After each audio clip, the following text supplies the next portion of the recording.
What if the two most trusted names in the hybrid world were quietly hiding problems that could cost you thousands of dollars the moment your warranty expires? Toyota and Honda have spent decades telling you their hybrids are the smartest, most reliable vehicles on the planet, and millions of people believe them. But here's what the dealerships aren't saying out loud. Both of these systems have real documented wallet-draining weaknesses that the manufacturers would rather you discover after you've already signed the paperwork. Today we're pulling back the curtain on both brands, and by the end, you'll know exactly which one has the more problematic hybrid system. The hybrid promise versus the hybrid reality. Let's start with the promise, because both Toyota and Honda have spent decades building entire brand identities around one core idea: that their hybrid vehicles are the smartest, most reliable, most sensible things you can possibly park in your driveway. And you know what? That reputation didn't come from nowhere.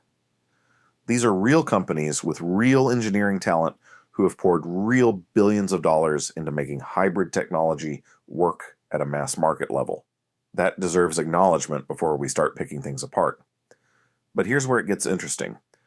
Both brands have essentially told the same story for so long that most buyers just accept it as gospel. Toyota Hybrid, bulletproof. Honda Hybrid, rock solid. Buy either one, drive it forever, never think about it again. That's the narrative. That's what the commercials want you to believe. That's what the smiling salesperson repeats while handing you a brochure with a fuel economy number printed in a font size larger than everything else on the page. And look, these aren't Maserati Levantes. These aren't Land Rover Discoveries hemorrhaging 60% of their value in 5 years, while the air suspension quietly plots against you like a vengeful ex. We're not in that territory. Toyota and Honda hybrids genuinely do outlast most of the competition. That's documented. That's verifiable. That's not the part we're here to argue about today. What we are here to argue about is this: there is a massive, meaningful, money-shaped difference between a vehicle that is reliable compared to a Range Rover and a vehicle that is actually, genuinely, hold it up against any standard bulletproof. One of those is a low bar. A speed bump is a low bar compared to a Range Rover. The other is a standard that actually earns the price tag these vehicles carry. Because $40,000 is not a small amount of money. $50,000 is not a small amount of money. And some of these hybrid configurations are pushing $60,000 before you've added a single option. At that price point, you are owed the truth about what you're actually buying and what it's going to cost you when the warranty clock stops ticking. So that's what we're doing today. We're holding both Toyota and Honda to the higher standard. We're going through real failure patterns that show up in real mechanic shops, real repair costs that real owners are paying out of pocket, real owner survey data from Consumer Reports, real complaint filings with the NHTSA, and the kind of long-term reliability picture that you simply cannot get from a manufacturer's marketing department, no matter how good their ad agency is. Because the truth, the actual, uncomfortable dealership doesn't want you to know this truth, is that one of these hybrid systems ages like fine wine, gets better, gets cheaper to maintain, gets more understood by the independent repair world with every passing year. And the other one ages a little more like milk left on a hot dashboard in July. By the end of this video, you will know exactly which is which, and you will never look at a hybrid window sticker the same way again. A quick history, how we got here. To understand where both brands are today, you have to understand where they came from, because the history of Toyota and Honda in the hybrid space is not the same story, not even close. Toyota launched the Prius in Japan in 1997. Let that sink in for a second. 1997. The same year Titanic hit theaters and everyone thought frosted tips were a personality. Toyota was already selling a mass-market hybrid vehicle. By 2001, the Prius landed in North America, and Toyota spent the next 2 decades refining and perfecting what they called the Toyota Hybrid System, or THS. This wasn't a rushed product. This wasn't a first-year engine bolted into a truck and sold to unsuspecting customers as a revolutionary powertrain. Toyota invested billions and took years before bringing this technology to global markets. The THS system uses a power split device, essentially a planetary gear set, that allows the gas engine, electric motor, and generator to work together seamlessly without a traditional transmission. No clutch. No gears slamming around. just a brilliantly simple mechanical solution to a complicated engineering problem. Honda took a different path. Their first hybrid, the Insight, launched in 1999, just 2 years after the Prius. But Honda's early approach was fundamentally different. Instead of a full hybrid system where the electric motor could drive the vehicle independently, Honda built what's called a mild hybrid, the Integrated Motor Assist, or IMA system. The electric motor assisted the gasoline engine, but couldn't fully replace it. It was clever, it was lighter, it was simpler, and for a while, it worked. But simplicity has a ceiling, and Honda eventually hit it hard. Fast forward to the 2010s, and Honda scrapped the IMA system almost entirely, pivoting to their two-motor hybrid system, the IMMD, which stands for Intelligent Multimode Drive. This is the system powering most modern Honda hybrids today, including the CR-V Hybrid, the Accord Hybrid, and the Odyssey Hybrid. So right out of the gate, Toyota has nearly 30 years of continuous hybrid refinement behind them. Honda has gone through multiple system overhauls, reinventions, and pivots. That context matters enormously when we start talking about reliability, because refinement over time is exactly how you eliminate failure points, and reinvention, however necessary, always resets the clock. Toyota's hybrid system, the legend under the hood. Let's talk about what Toyota actually built and why the automotive world treats it like sacred engineering scripture. The Toyota hybrid system, THS and later THS2, is genuinely one of the most elegant pieces of automotive engineering ever put into mass production. And I don't say that lightly. This system has been installed in millions of vehicles across dozens of models on every continent on Earth, and it has accumulated a reliability record that most automakers would sell their headquarters to replicate. Here's what makes it special. The power split device at the heart of the THS eliminates the need for a conventional automatic transmission entirely. Traditional transmissions are mechanical nightmares waiting to happen. Clutch packs wear out, torque converters fail, valve bodies get contaminated. Any mechanic will tell you that the transmission is often where expensive trouble begins. Toyota looked at that problem and basically said, what if we just didn't have one? And then they built a system that proved the concept on a global scale. The result is a drivetrain with dramatically fewer moving parts than a conventional vehicle. Fewer moving parts means fewer things to break. Fewer things to break means longer service intervals. Longer service intervals mean lower lifetime ownership costs. It's a chain reaction of reliability that starts with one brilliant mechanical decision. The nickel metal hydride batteries in earlier Toyota hybrids, and the lithium-ion units in newer models have shown extraordinary real-world longevity. Toyota Prius taxis in cities like Vancouver and San Francisco have documented over 300,000 miles on original hybrid battery packs. There are Uber and Lyft drivers running second and third generation Prius vehicles past 250,000 miles who have never touched the hybrid battery. That's not marketing copy, that's documented, verifiable reality. The RAV4 Hybrid, the Camry Hybrid, the Venza, the Sienna, Toyota has taken the same proven architecture and scaled it across their lineup with remarkable consistency. And because the fundamental system design has stayed largely intact through multiple generations, Toyota's engineers have had decades to identify and eliminate failure points. The system you're buying today in a 2025 RAV4 Hybrid benefits from every lesson Toyota learned in a 1997 Prius. That's the legend. And it's a legend built on real engineering, not just marketing. But here's where it gets interesting. Toyota's dirty little secrets when the legend cracks. Because nothing is perfect, not even Toyota.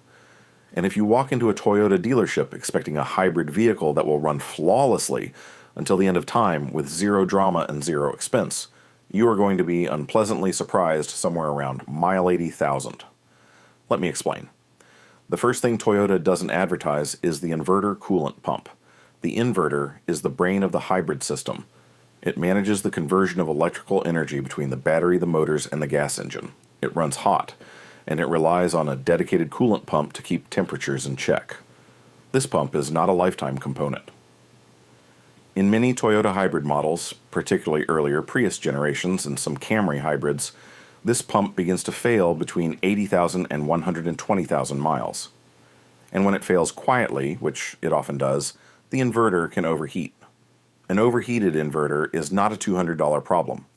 Inverter replacement on a Toyota Hybrid can run anywhere from $2,000 to $4,000, depending on the vehicle and the shop. That's not a rumor from one unhappy owner on a forum.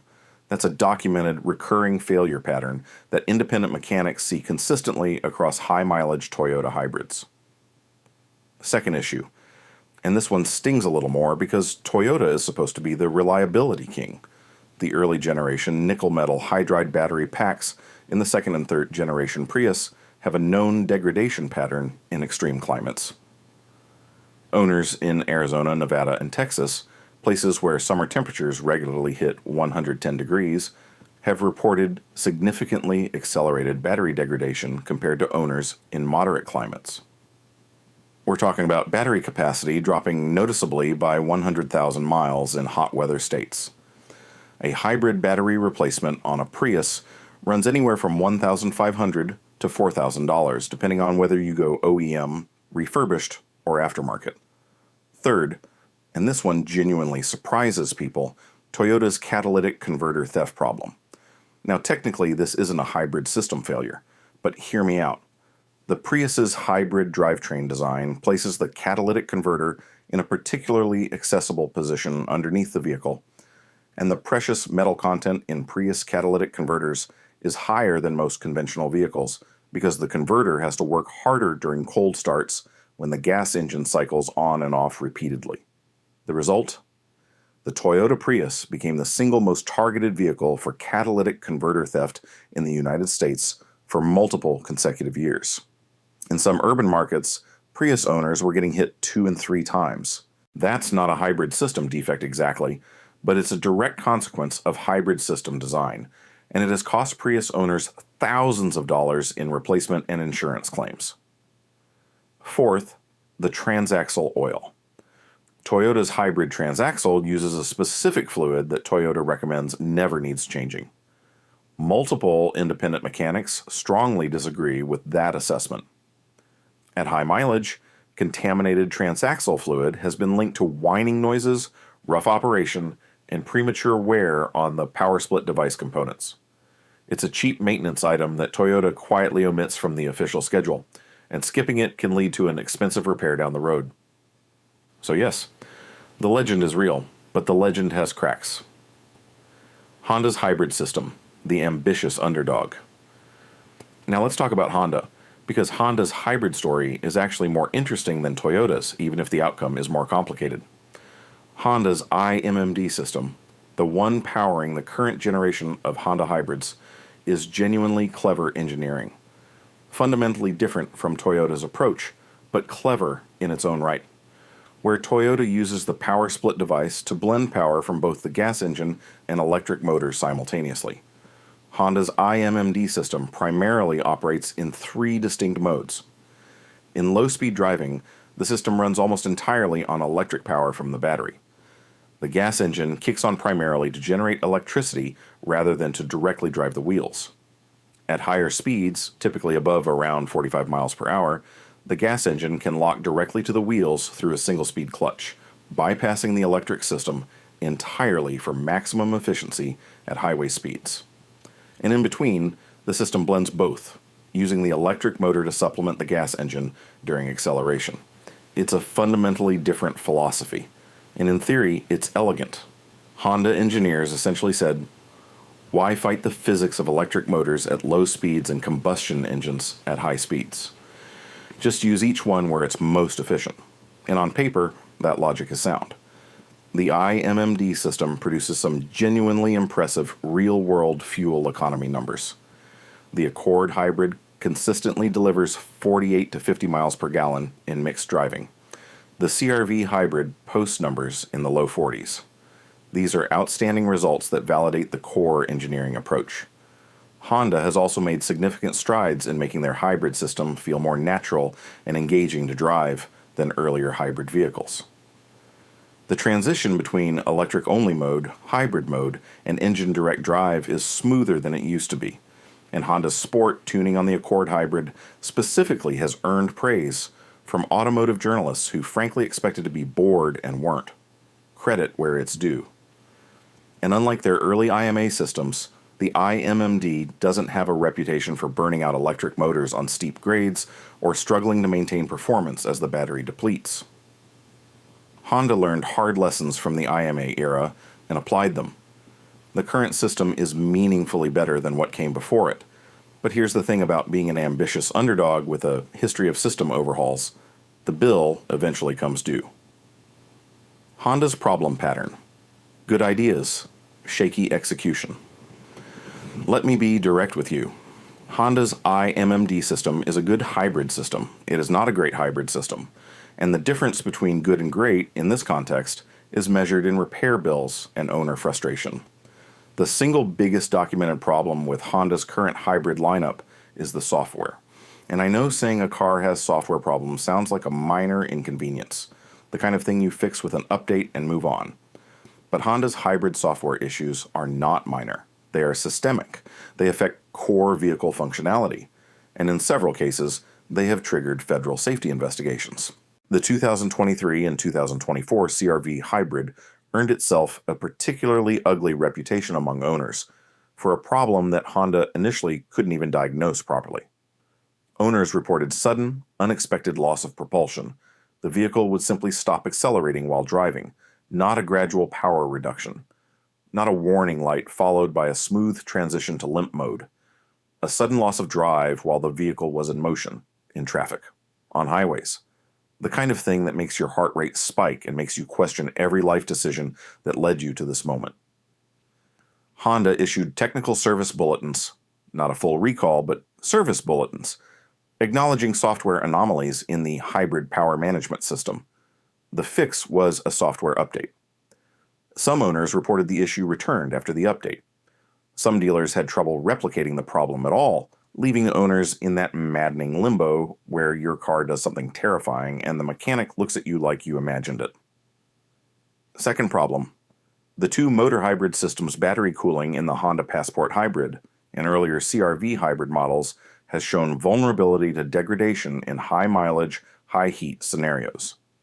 Honda's battery thermal management is less sophisticated than Toyota's in certain configurations, and independent longevity data on Honda hybrid batteries beyond 150,000 miles is significantly thinner than the comparable Toyota data.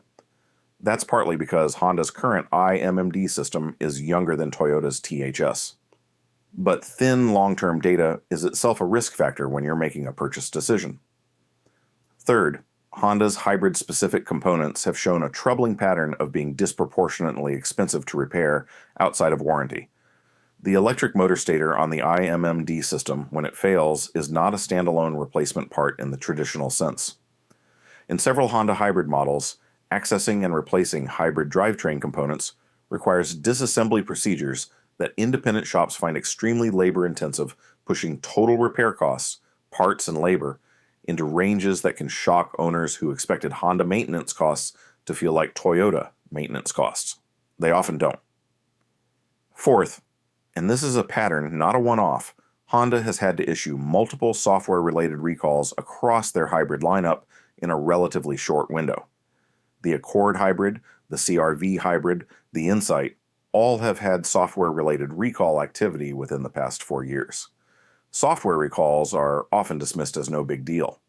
But when a pattern of software-driven failures emerges across multiple models in the same lineup, it suggests the underlying control architecture has systemic issues that patches are treating rather than solving. Honda makes great cars. Honda has made great hybrids. But right now, in this specific window of time, their hybrid execution has real documented recurring problems that Toyota's system simply doesn't match in frequency or severity. The cost of ownership. Who's really cheaper to fix? Let's talk money. Because at the end of the day, reliability data only matters as much as what unreliability actually costs you.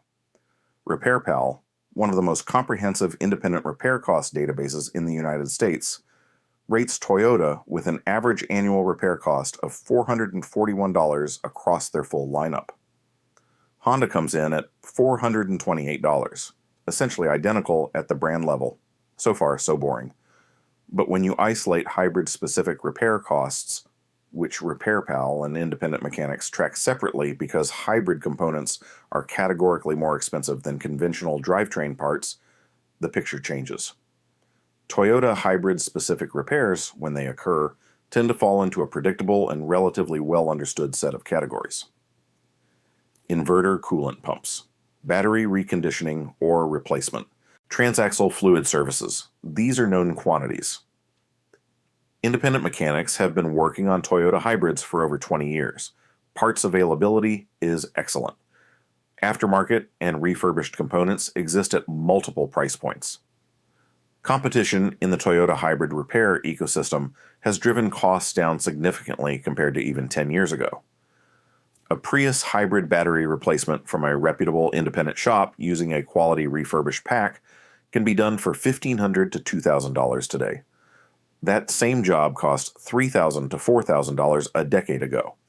That's the pricing benefit of a mature, well-understood repair ecosystem. Honda hybrid repairs don't have that same ecosystem yet. The IMMD system is newer. Fewer independent mechanics are fully certified to work on it. Aftermarket parts availability is thinner.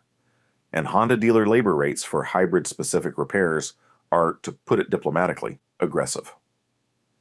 Owners of CR-V hybrids and Accord hybrids dealing with powertrain issues outside of warranty are frequently reporting repair estimates in the $3,000 to $6,000 range for jobs that a mature Toyota hybrid repair ecosystem handles for significantly less. There's also the warranty consideration. Toyota's hybrid battery warranty is 8 years or 100,000 miles in most states, and 10 years or 150,000 miles in California, and states that follow California emission standards. Honda matches that 8-year, 100,000-mile coverage on their hybrid batteries. On paper, identical. In practice, the question is what happens after that warranty expires, and based on current independent repair data, Toyota owners are sitting in a better position. One more thing on costs that nobody talks about enough: insurance. Hybrid vehicles with more expensive and harder to source components cost more to insure. And Honda hybrid models have shown higher claim frequencies in recent years than comparable Toyota hybrid models, which actuaries notice, which eventually shows up in your premium. It's not dramatic, but it's real, and it adds up over a 5 to 7 year ownership period. Real owners, real stories, what the data actually says. Numbers are one thing, but let's talk about what real owners are actually experiencing, because Consumer Reports owner survey data is about as close to ground truth as this industry gets. Consumer Reports has tracked owner-reported problems across both brands' hybrid lineups for years. And the pattern that emerges is consistent enough that it's hard to dismiss. Toyota hybrid models, the RAV4 Hybrid, the Camry Hybrid, the Prius, the Venza, the Sienna Hybrid, consistently appear in the top tier of predicted reliability within their respective segments. The RAV4 Hybrid in particular has earned above average or excellent reliability scores for multiple consecutive years. Owners report high satisfaction rates, low unscheduled maintenance, and a strong sense that the vehicle is doing exactly what it promised to do. The Prius, despite being the oldest hybrid nameplate in the game, still pulls solid reliability scores even at high mileage. Owners routinely report passing the 200,000-mile mark without major hybrid system intervention. There are documented Prius vehicles with over 400,000 miles on original hybrid components. 400,000 miles. That's driving from New York to Los Angeles over 133 times. On the original battery, Honda's picture is more mixed. The Accord hybrid earns solid scores and has a strong owner satisfaction base. Honda gets credit for that. But the CR-V hybrid, Honda's highest volume hybrid product, has shown below average reliability scores in Consumer Reports data for recent model years. Owner complaints cluster around the exact areas we already identified: powertrain software issues, unexpected loss of drive, and hybrid system warning lights requiring dealer intervention for diagnosis. The Insight, Honda's dedicated hybrid sedan that was discontinued after the 2022 model year, tells an interesting story by its absence. Honda pulled it from the market, citing slow sales. But owner feedback on the Insight was genuinely positive for the most part. The IMMD system in the Insight was considered more refined than in the CR-V, which raises the uncomfortable question of whether Honda's hybrid system performs better in lighter, simpler vehicle applications and starts showing strain when asked to manage the demands of a heavier crossover. That's not a definitive conclusion, but it's a pattern worth noting. NHTSA complaint data backs up the Consumer Reports picture. CR-V hybrid complaints to NHTSA involving the powertrain are disproportionately high relative to sales volume compared to RAV4 hybrid complaints in the same time period. Disproportionately high doesn't mean catastrophically high, but it means something. Regulators pay attention to complaint ratios, and so should you. Which brand has the more problematic system? All right, we've gone through the history, the engineering, the failure patterns, the costs, and the real-world data. Time to stop dancing around it. Honda has the more problematic hybrid system. Right now, in this specific period of hybrid automotive history, Honda's IMMD system carries more documented risk, more software-driven failure patterns, less mature repair infrastructure, and less long-term reliability data than Toyota's THS system. That is what the evidence says. And here's what makes that conclusion genuinely interesting rather than just a simple brand takedown. Honda's system isn't bad because Honda engineers are incompetent. Honda's system has more problems because Honda is further behind on the maturity curve. Toyota has had 30 years to identify and eliminate failure points in their hybrid architecture. Honda has had considerably less time with their current system, and the problems they're experiencing today are consistent with what you'd expect from a less mature platform still working through its growing pains. That's actually a hopeful framing if you're a Honda fan.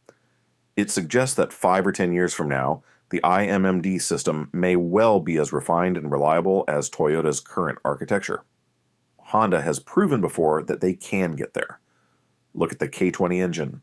Look at the J35 V6. Look at decades of conventional Honda powertrains that belong in any conversation about legendary durability. Honda knows how to build reliable mechanical systems.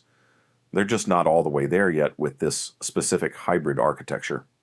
But you're not buying a car 5 years from now. You're buying a car today. And today, the gap is real. Toyota's hybrid system benefits from an almost unfair head start. The engineering decisions Toyota made in 1997, the power split device, the elimination of a conventional transmission, the conservative thermal management of hybrid batteries, have compounded into 3 decades of reliability data, mature repair infrastructure, and an ecosystem of mechanics, parts suppliers, and owner knowledge that protects you long after the factory warranty expires.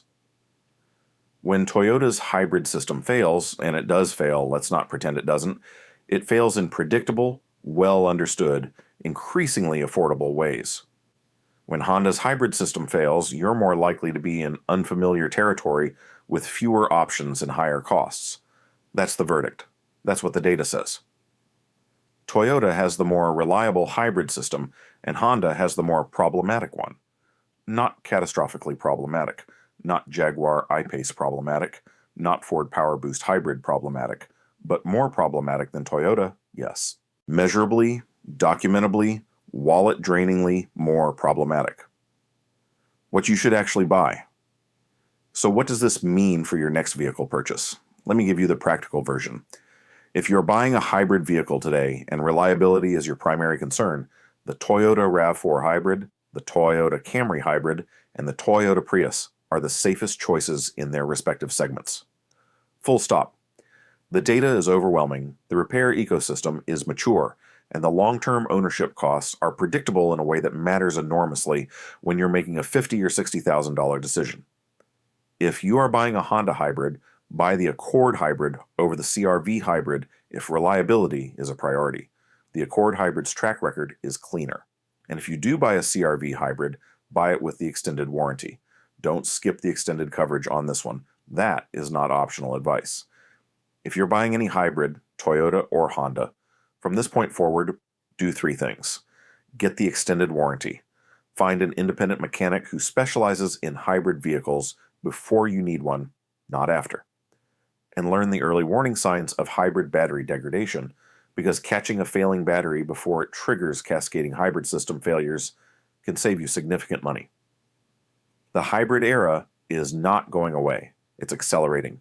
And both Toyota and Honda are going to keep building these systems, keep refining them, and keep pushing the technology forward.